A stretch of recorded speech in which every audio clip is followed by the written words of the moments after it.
अस्सलामुअलैकुम, कैसे हैं आप सब। Welcome back to my channel Hungry Tummy. I am sure आप लोग ठीक होंगे, खुश होंगे। अल्लाह ताला हमेशा आप लोगों को खुश रखे, आबाद रखे, ढेर सारी खुशियाँ नसीब फरमाए, आमीन। तो आज है जी 14 Ramadan, Sunday is the day. और आज जो है ना किचन में मेरा आधा आधा काम है। आप कह रहे 50-50, I am just like an assistant today, क्योंकि आज जो है ना आयशा पिज़्ज़ा बना रही है, तो I will not be doing the most of the work. तो मैं सिर्फ जो है वो साथ की जो तैयारी होती है ना, फ्रूट्स काटना, उसको वेज प्रिपेयर करके वो चीज़ें मैं दे दूँगी। Excuse me. बाकी जो है वो बनाती है। अच्छा, आयशा का डो बनाने का तरीका जो है ना वो मुझसे थोड़ा मुख्तलिफ है। मैं जो हूँ नॉर्मल बनाती हूँ, जो जैसे सब हम आई थिंक बनाते हैं, लेकिन आयशा जो है ना वो कुछ एक्स्ट्रा चीज़ें अंदर शामिल करती है, लेकिन उसकी डो जो है ना वो बहुत सॉफ्ट बनती है। तो मैंने कहा चलो आज मैं वो भी सीख लूँगी और आप लोग भी सीख लेंगे, तो हम लोग मिलके जो है पिज़्ज़ा बनाएंगे। अच्छा, मैं जो है वो एक बड़ा पिज़्ज़ा ही बनाएंगे हम लोग, जो है ना ओवन ट्रे, उसके अंदर ही हम लोग बेक करेंगे। पर्टिकुलर छोटे पिज़्ज़े नहीं बनाएंगे। लेकिन आई थिंक जो डो आयशा बनाएगी ना, उससे आपके 2 लार्ज पिज़्ज़े आराम से बन जाने चाहिए, नहीं तो 3 मीडियम तो बन ही जाने चाहिए। तो आई थिंक सेम ही होगा, 2 लार्ज या 3 मीडियम आपके पिज़्ज़े ना आराम से बन जाने चाहिए उसमें। तो अभी हम देखते हैं वो क्या रेशो करती है, तो विल स्टार्ट। और साथ में जो है हम लोग फ्रूट्स ही खाएंगे, कि pizza itself is a whole meal, तो उसके साथ में सोच रही हूँ कि सिर्फ फ्रूट ही जो है वो हम यूज़ करेंगे। यहाँ पे देखते हैं कोई जो फ्रोज़न आइटम है उसमें से कुछ बना लें या something. Let's see what we will do. अच्छा, ये गर्म पानी लिया है हमने उसको यीस्ट को फर्मेंट करने के लिए, क्योंकि जो यीस्ट मेरे पास है ना वो एक्टिव यीस्ट है, वो इंस्टेंट यीस्ट नहीं है। ठीक है, तो इसको एक्टिव करना पड़ता है, और ये सिर्फ छोटे छोटे बॉल्स की तरह है, तो इसको जो है ना रिजॉल्व करना पड़ता है। तो वही जैसे नॉर्मल मेथड है। आयशा ने यहाँ पे ना 2.5 लिया था टेबल स्पून, ठीक है, और यीस्ट, और 1 टेबल स्पून नमक, और 1 टेबल स्पून इसने शुगर ली थी। ठीक है, इसको अच्छी तरह से डिसॉल्व करके मिक्स करके ना, तो इसको उसने फर्मेंट होने के लिए ना इसको गर्म जगह पे रख दिया था। ठीक है, उसने ऊपर से इसको कवर करके फॉइल पेपर लगाया था उसने अच्छी तरह से। आप क्लिंग फिल्म भी लगा सकते हैं, या किसी ढक्कन वाले डिब्बे में भी डाल दे तो वो भी सही है। तो मेरे पास इस टाइम मैंने जो डिब्बा था भी, लेकिन फिर भी आयशा ने कप में कर लिया। तो ये करके तो फिर आयशा ने उसको ना अवन के अंदर रख दिया था गरम। आप माइक्रोवेव के अंदर रख दें, अवन है तो अवन के अंदर रख दें। इस तरह वो कहती है गरम जगह पे ऐसे रहे ना तो ये अच्छा रहता है, यानी बंद रहे। तो उसने जो है ना इसको उसमें रख दिया था 15 मिनट के लिए। ठीक है, वैसे 10 मिनट भी काफी होते हैं, लेकिन इसको जो है ना उसने 15 मिनट के लिए छोड़ दिया था। उसके बाद जो वो तेल तूल लगाया हुआ था उसने, वो कहती है तब तक मैं जो है ना वो शावर ले लूंगी और फिर वो जो आएगी। अच्छा, साथ में हमने डिसाइड कर लिया था कि हम जो है ना आयशा कहती है कि वो साथ में ना पास्ता बेक करेगी, तो फिर जो है ना वो फ्रूट्स का आइडिया कैंसिल कर दिया था। हमने कहा इतना सब कुछ जब होगा तो फिर फायदा नहीं है, इतना सब खाया भी नहीं जाता। तो पिज्ज़ा बन रहा था जी, और साथ में बन रहा था जी पास्ता। पहले मैं तो सोच रही थी कि साथ में गार्लिक ब्रेड बना देते हैं, क्योंकि it's a very good combination, great combination, लेकिन फिर वो कैंसिल हो गया। तो फिर मैंने कहा चलो ठीक है। तब तक मैंने कहा चलो मैं बर्तन वगैरह संभाल दूँ और सारा जो प्रेप वर्क है ना वो कर देती हूँ। तो जी मैं समझ रही थी कि मैं असिस्टेंट हूँ, पर मैं तो सारा ही काम मैं किया वही। मैं कहा चलो ये भी सही है जी, जेड़ा बंदा सारा काम करे दूजा बस ले, वही चलो मैं किया। कोई बात नहीं, इट्स ओके। बस ये जो है ना फ्रूट्स वगैरह लेके आए थे हम लोग, सामने जो है ना वो सुपर स्टोर पे जाके, बकाला है इधर मार्केट, उधर से लेके आए थे। सारा फ्रूट पे ऑफर लगती रहती है अल्हम्दुलिल्लाह माशाल्लाह। ये बड़ा अच्छा है, आराम है मुझे कि कोऑपरेटिव पे अगर एक्सपेंसिव भी हो तो वहाँ पे जो है ना वो शारजा कोऑपरेटिव में एक्सपेंसिव होता है अक्सर, तो वहाँ पे ऑफर लगी रहती है। और फ्रूट टमाटर प्याज आलू मैं अक्सर वहाँ से लेती रहती हूँ, बहुत सस्ते लगे होते हैं। तो साथ में मैं फिर उसने वो मुझे बोल गई थी, तो फिर मैं मैकरोनी जो है ना उसका पानी रख दिया था बॉयल होने के लिए, और चिकन जो है वो मैंने भिगोया हुआ था। चिकन जो है वो पास्ता के लिए भी, और फिर जो है ना पिज्जा की टॉपिंग के लिए मैंने भिगोया हुआ था। तो यहाँ पे जो है ना पहले मैं तैयारी कर रही थी पिज्जा की टॉपिंग की, तो मैंने कहा सारी जो सब्जियां वगैरह ना सारी रेडी करके काट के तो रख देती हूँ, फिर जो है ना उसको असेंबल कर लेंगे।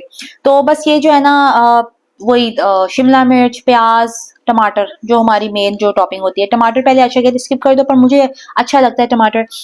हैलोपिनोज मेरे पास नहीं थे, वरना वो मैं डालती। अच्छा, मैं बनाना चाह रही थी एक्चुअली में रैंच पिज्जा, लेकिन रैंच सॉस जो है ना मैंने नून पे भी देखी तो नून पे नहीं थी, और जो दूसरी थी ना उधर दूसरी जैसे स्टोर्स होते हैं वीवा या वगैरह, उधर बहुत एक्सपेंसिव थी। तो मैंने कहा चलो अब मैं ना ध्यान में रखूंगी, जब कहीं ऑफर में लगी होगी ना रैंच तो मैं उसको खरीद लूंगी, फिर उसका जो है ना वो मैं पिज्जा बनाऊंगी इसके साथ।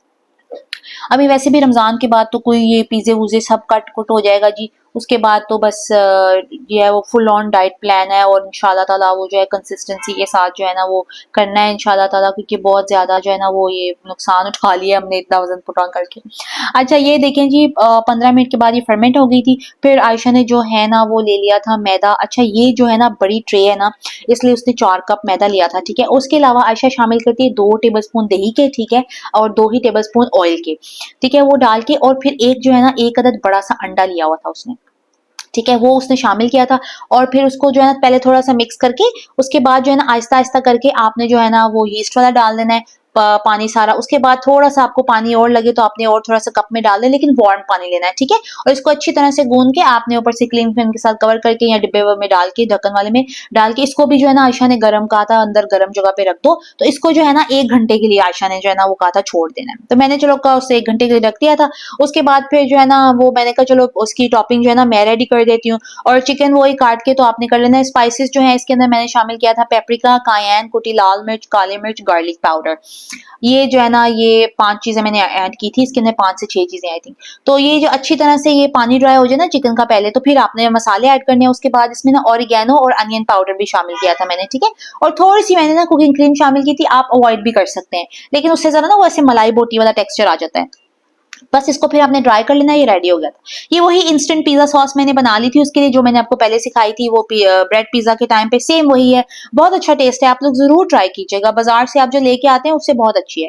फिर मैंने कहा जी अहमद के लिए माल्टो का जूस निकाल देती हूँ। वैसे उनका तो मैं जूस निकालती रहती हूँ, पर मैंने कहा चलो उनके लिए भी निकाल देती हूँ, कोई बात नहीं, खैर है, अपना ही बंदा है। तो बस ये फिर मैं वैसे भी जो है ना माल्टे जो है वो एक्सपायरी डेट के करीब पहुंच ही रहे थे, तो मैंने कहा इससे पहले कि एक्सपायर हो जाए इनको जाया होने से हम बचा लेते हैं और इनका जूस निकाल लेते हैं। तो ये 1 गिलास ही निकला था ऐसा, मैंने कहा शायद 2 गिलास निकल आएगा, लेकिन नहीं जी वो 1 गिलास ही निकला था। और अब माजरत मेरे पास जग नहीं है, तो मैं वो जो जूस वाला है उसी को ही इस्तेमाल करती हूँ, ठीक है। अच्छा फिर ये आयशा आ गई थी, पास्ता बना रही थी वो, ठीक है। उसने प्याज ब्राउन किए थे, लहसुन अदरक का पेस्ट, टमाटर शामिल किया था, ठीक है। उसके बाद उसने जो है ना नॉर्मल मसाले शामिल किए थे, कुटी लाल मिर्च, लाल मिर्च शामिल की थी, और नमक, हल्दी, सोया सॉस, काले मिर्च, ठीक है। और हॉट सॉस भी शामिल की थी। ये चीजें शामिल करके उसके बाद व्हाइट सॉस वही जैसे हम बनाते हैं, ऑयल ले लें या घी ले लें, उसके अंदर या बटर ले लें, उसके अंदर 2 चम्मच उसने 2 से 3 चम्मच उसने मैदा डाला था, फिर उसने 2 कप दूध, काली मिर्च और नमक शामिल किया था। बस वही चीजें शामिल की थी। अच्छा उसके बाद जो है वो क्योंकि वो पास्ता कर रही थी, तैयार कर रही थी, तो मैंने कहा चलो मैं जो है ना पिज्जा अंदर ना उसके सेट कर देती हूँ। तो पिज्जा डो आपने उसको सेट करके अंदर फोर्क से ऐसे कर देना है। और आयशा ने ये जो पास्ता बॉईल किया हुआ था ना वो उस जो सॉस थी ना अच्छी तरह भून गई थी ना उसके अंदर मिक्स कर दिया था। और ये जो सॉस मैंने बनाई थी ना ये बहुत अच्छी क्वांटिटी में थी, मैं सारी लगा दी। और बस ये टॉपिंग करके सारी, फिर मोज़रेला और चेडर मैंने दोनों चीजें इस्तेमाल की थी। आप चाहें तो आप मोज़रेला ही कर सकते हैं, पर चेडर का भी बहुत अच्छा फ्लेवर आता है। और ऑलिव्स डाले थे ऊपर से, मैंने थोड़ा सा ऑरिगेनो स्प्रिंकल कर दिया था। और थोड़ी सी हल्की सी जो है ना वो कुटी लाल मिर्ची जो है ना मैंने डाल दी, ज्यादा नहीं डाली थी, मैंने कहा बहुत ज्यादा स्पाइसी नहीं हो जाए। बहुत ही मजे का ये फ्लेवर बना था। अच्छा फिर जो है ना इसको जो है ना, अच्छा मेरा गैस का ओवन है, ठीक है, तो मुझे टेम्परेचर का कोई अंदाजा नहीं होता, क्योंकि इसमें जो है ना वो 260 मैक्स है। इसका जो गैस का फ़ारेनहाइट आई थिंक कि फ़ारेनहाइट ही होता है, पता नहीं, नहीं पता। तो उसमें मैं रख देती हूँ, अंदाज़े से ही मैं कर लेती हूँ। फिर आयशा ने जो है ना वो पास्ता व्हाइट सॉस लेयर करके ऊपर टॉप पे ना चीज़ शामिल कर दी थी, मोज़रेला। अच्छा हमने हल्की चीज़ रखी थी क्योंकि बहुत ज़्यादा हैवी हो जाता है, पिज़्ज़ा भी इतना हैवी था, पास्ता भी। तो बस उसको पास्ता की ना सिर्फ ऊपर वाली ग्रिल जो थी ना हमने ऑन की थी, क्योंकि ऊपर से बस उसको मेल्ट करना था, कलर देना था। पिज़्ज़ा के लिए पहले जो है ना वो 20 मिनट नीचे वाली हमने ग्रिल ऑन की थी, फिर 5 मिनट ऊपर वाली, ठीक है, ताकि उसको कलर आ जाए। तो ये बेहतरीन तैयार हो गया था, बहुत ही मज़ेदार ये चीज़ें बनती हैं, आप लोग ज़रूर ट्राई कीजिएगा। अपनी दुआओं में याद रखिए, अल्लाह ताला हमेशा सबको हलाल वुसअत वाली रिज़्क अता फरमाए, आमीन। सबका दस्तरखान हमेशा अल्लाह ताला भरा रखे, हर नेमत अता फरमाए, आमीन। अपनी दुआओं में मुझे याद रखिएगा, अपना बहुत सारा ख्याल रखिएगा। मिलते हैं अगले व्लॉग में, तब तक के लिए अल्लाह हाफ़िज़।